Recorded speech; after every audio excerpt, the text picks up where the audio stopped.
Di kesempatan kali ini, saya akan membawakan kisah misteri yang berjudul Menyetubuhi Sosok Nyai. Seperti apa kisahnya? Tak perlu lama-lama lagi. Mari kita masuk ke dalam ceritanya. Assalamualaikum warahmatullahi wabarakatuh. Saya dengan Anggra Putri Tania. Jangan lupa like, share, and subscribe channel Lentera Jawi. Terima kasih.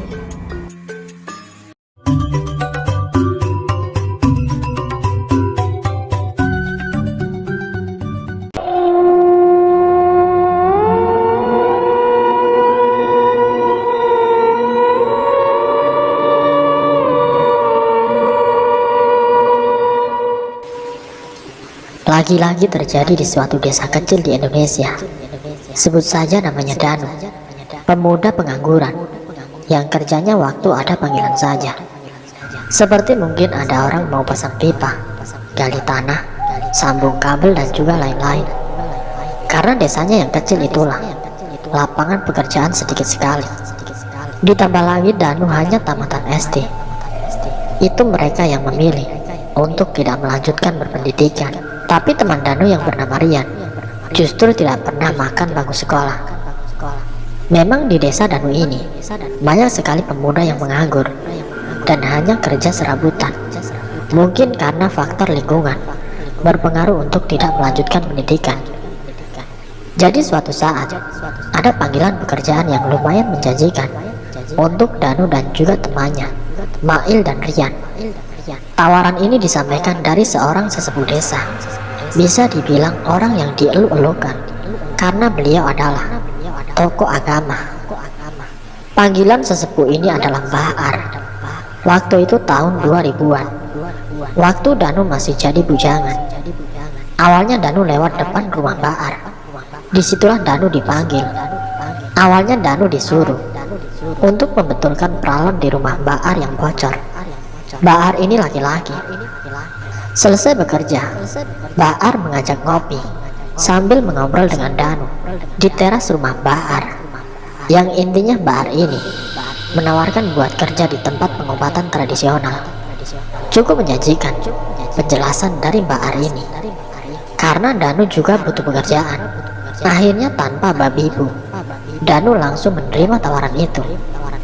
Besok setelah sholat Jumat, ajak teman-temanmu, kita pergi ke sana, biar Mbah kenalin sama pemilik pengobatannya. Ajak Bahar pada Danu. Setelah berpamitan, Danu langsung menyampaikan ajakan dari Bahar ini kepada temannya Mail.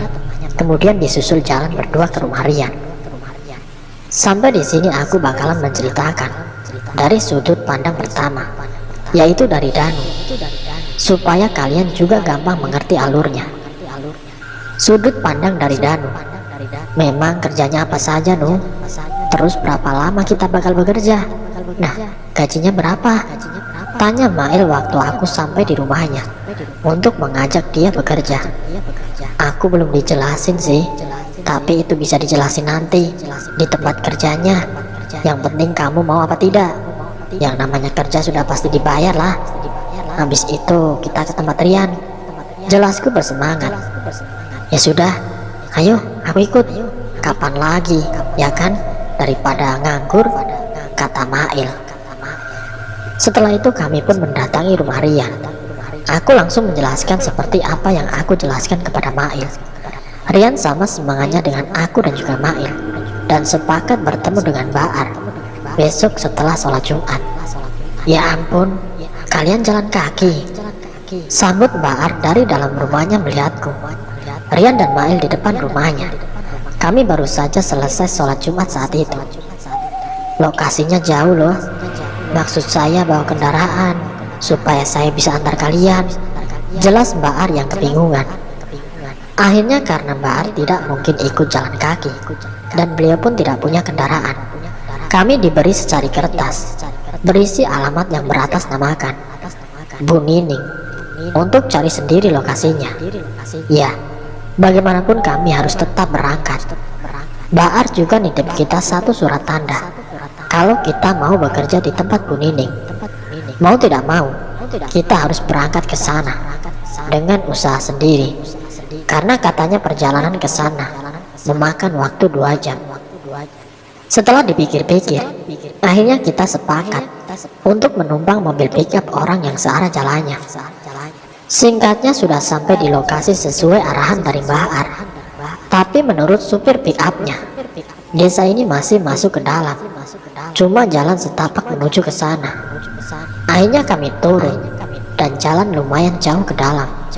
Sempat terbesit di pikiran kami, siapa yang mau datang ke sini untuk berobat, apalagi bekerja. Lokasi yang masuk ke perkebunan dengan jalan yang sempit pula, jauh dari pemukiman warga. Namun tidak lama setelah itu, kami melihat ada sebuah bangunan seperti perumahan yang aku kira itu awalnya pondok pesantren. Ya, benar, inilah lokasi kami bekerja, tapi bukan pondok pesantren, hanya bangunannya saja serupa.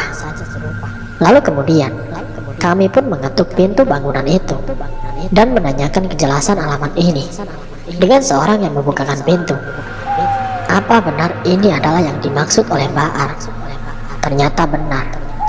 Akhirnya sore itu kami sampai juga setelah perjalanan jauh. Lalu kemudian kami pun dipanggilkan Bu Nining dengan orang yang menyambut kita tadi. Setelah itu kami menjelaskan kedatangan kami dan memperkenalkan diri, memberi kertas titipan dari Mbah Ar, dan langsung dipersilakan masuk oleh Bu Nining. Ini tempat apa ya, Bu? Pondok ya? Tanyaku waktu dipersilakan untuk duduk. Bukan, Nang, ini tempat berobat, tapi bukan pengobatan medis, jelas Bu Nining. Dan aku pun paham. Di sini ada pekerjaan untuk kami kan, Bu? Kira-kira pekerjaannya apa ya? Tanyaku berusaha membuka pertanyaan. Iya, betul. Tapi sebelumnya, apa kalian sudah menikah? Masih perjaka maksud saya? Tanya Bu Nining. Aku, Rian dan Mail agak terkejut. Kenapa hal seperti itu yang ditanyakan? Iya, Bu, masih. Memang kenapa ya? Tanyaku agak terbata.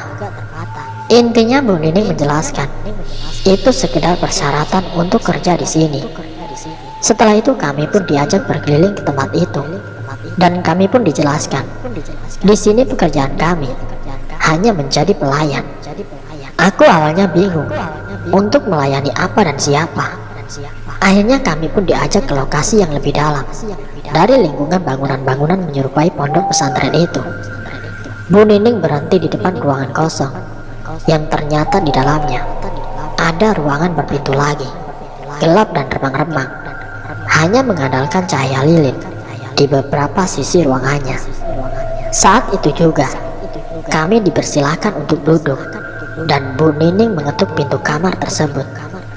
Dari ruangan itu muncul seorang perempuan berkerudung hitam, bukan kerudung muslim, tapi sekedar kain yang menutupi kepala tanpa tersibak sedikit pun. Perempuan itu dipanggil dengan nama Nyai. Lalu kemudian perempuan itu perlahan duduk di hadapan kami. Kami tidak bisa melihat jelas wajahnya, tapi kami bisa tahu perempuan itu masih muda. Terlihat dari kulit kencangnya, di bagian bau yang sedikit terlihat. Wanita itu hanya menggunakan jarik yang menutupi tubuhnya dari dada sampai lutut. Bu Nining akhirnya menjelaskan inti dari pekerjaan kami.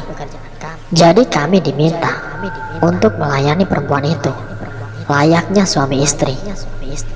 Awalnya kami terkejut karena benar-benar kita bertiga yang melayani perempuan itu secara bergantian.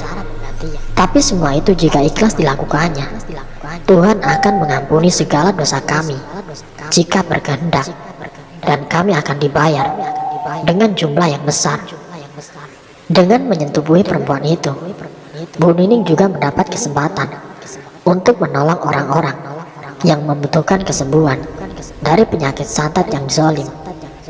Bu Nining juga menegaskan bahwa beliau sangat anti dengan santet. Justru dirinya malah prihatin dan kasihan dengan pasien-pasiennya yang korban santet.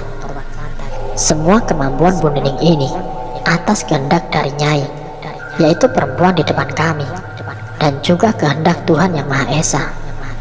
Dari penjelasannya, aku mempertimbangkan, tapi lebih banyak setuju daripada tidak.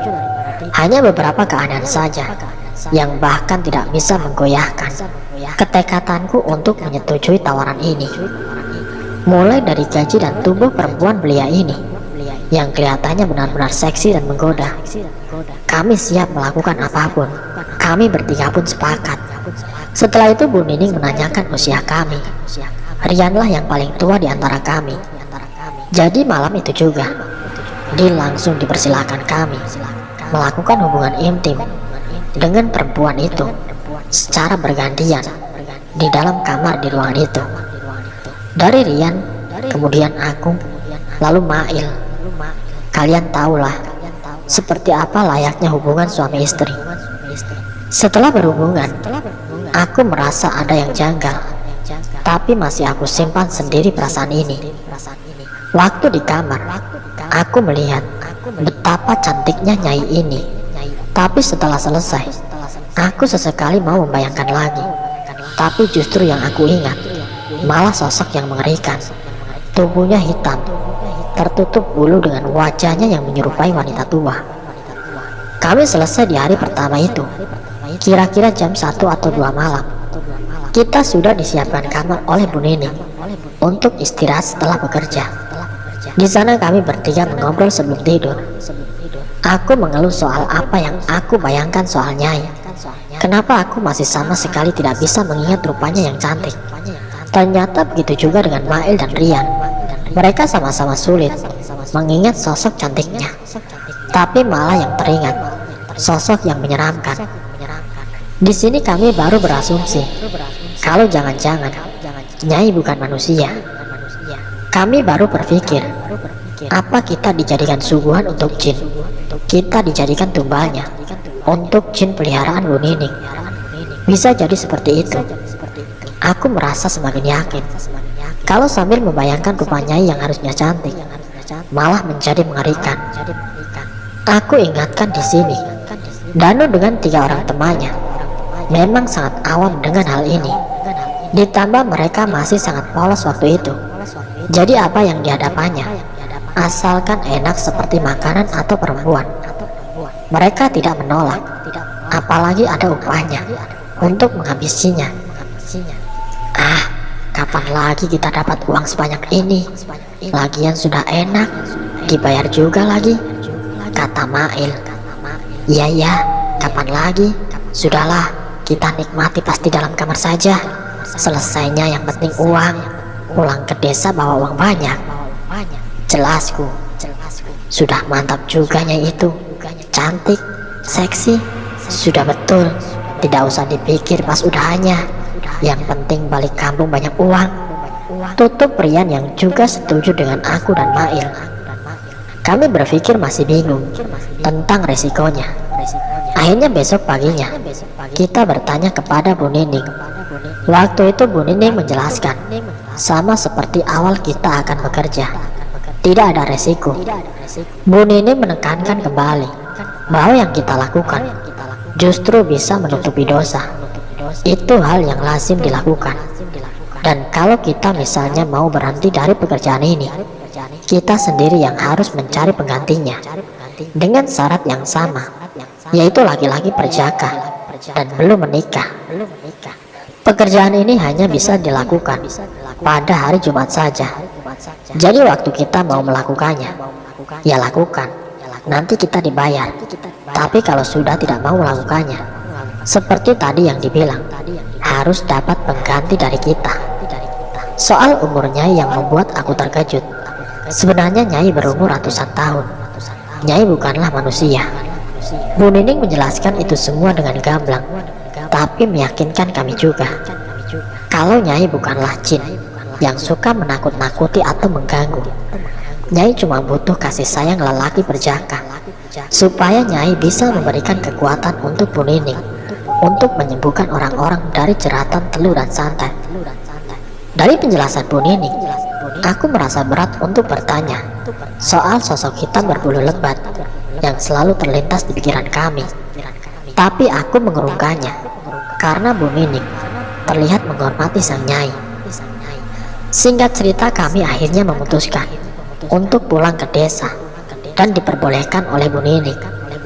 Saat kami pamit pulang, kami pun dititipkan kantung kecil putih untuk Mbak Ar dari Bu Nining, dan pesan Bu Nining untuk kami, yaitu kalau mau datang kembali datanglah. Bu Nining siap membayar kami dengan bayaran yang sama atau bahkan lebih, tapi perlu diingat hanya bisa dilakukan di hari Jumat. Di perjalanan pulang, aku iseng membuka kantong yang diberikan untuk kami. Betapa kagetnya, kantong itu ternyata berisi emas berbentuk batu tidak beraturan. Di arah yang sama saat kita pulang, kami pun mengecek ke toko emas untuk meyakinkan itu emas betulan atau bukan. Ternyata itu emas betulan. Aku benar-benar senang, bisa kayak mendadak. Kami melanjutkan perjalanan pulang untuk mampir ke rumah Mbak Ar, karena Bu Nining juga menitipkan kantong putih kecil untuk Mbak Ar. Tapi untuk Mbak Ar, kantongnya sangat ringan, beda dengan milik kita bertiga. Waktu aku iseng membuka, aku bingung karena isinya hanya setangkai bunga. Entah bunga apa itu. Sampai di rumah Mbak Ar, kami tadinya mau bertanya apa maksud bunga setangkai itu, tapi karena merasa tidak sopan sudah mengintip isi kantong itu, akhirnya aku tidak jadi bertanya. Besoknya kami pun menukar semua emas itu dengan uang. Saat itu juga kami langsung membeli motor yang tahun 2000-an itu lagi hit-hitnya.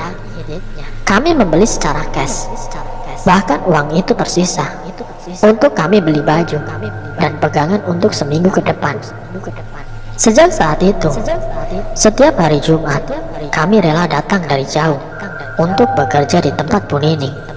Kami melakukan itu kurang lebih dalam waktu 2 bulan. Kami bisa membeli tanah.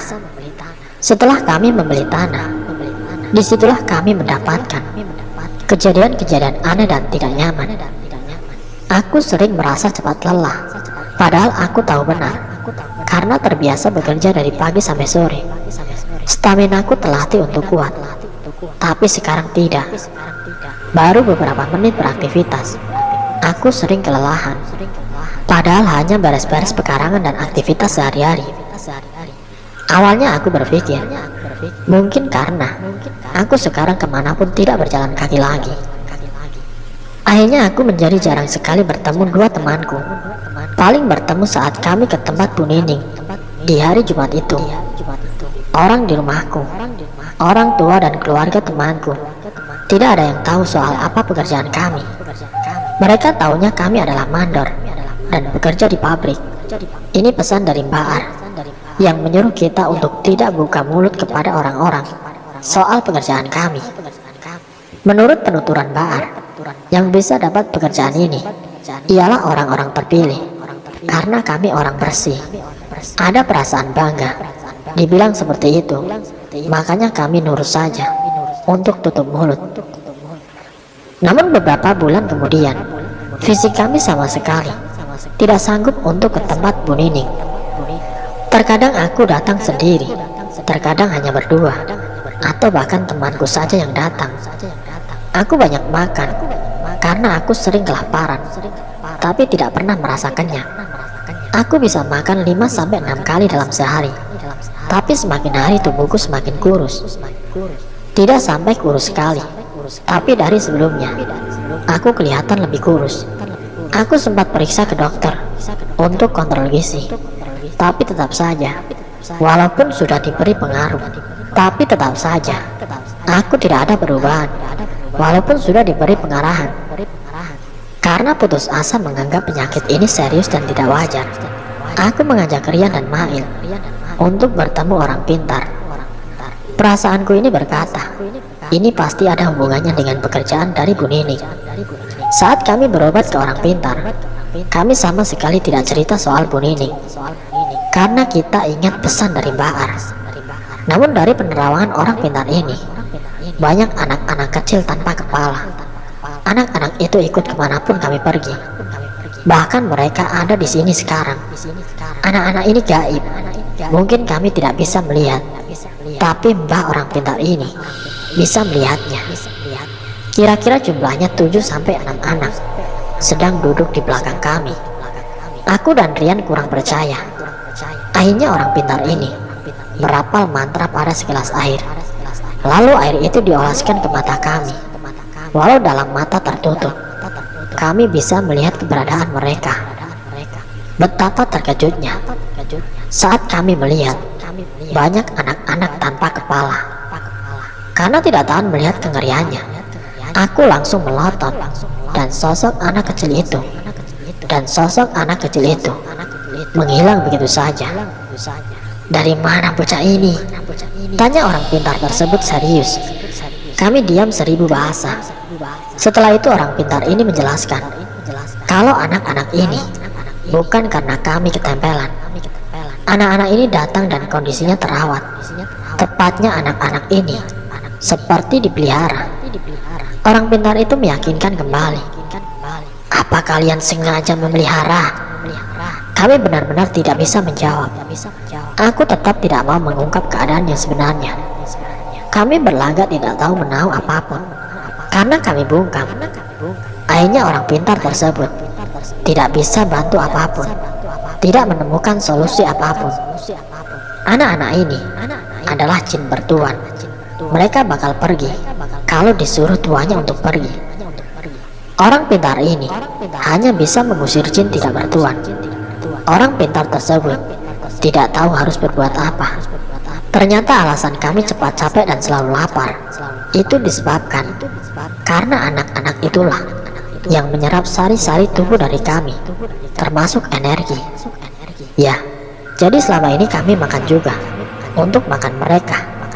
Menurut penjelasan dari orang pintar tersebut, karena tidak ketemu solusinya, kita sepakat ke rumah Mbak Ar untuk mengeluhkan ini. Dari Mbak Ar akhirnya kami ke tempat Bu Nining untuk membicarakannya lebih detail. Aku lumayan kesal dengan Bu Nining karena beliau tidak menjelaskan tentang bagian ini.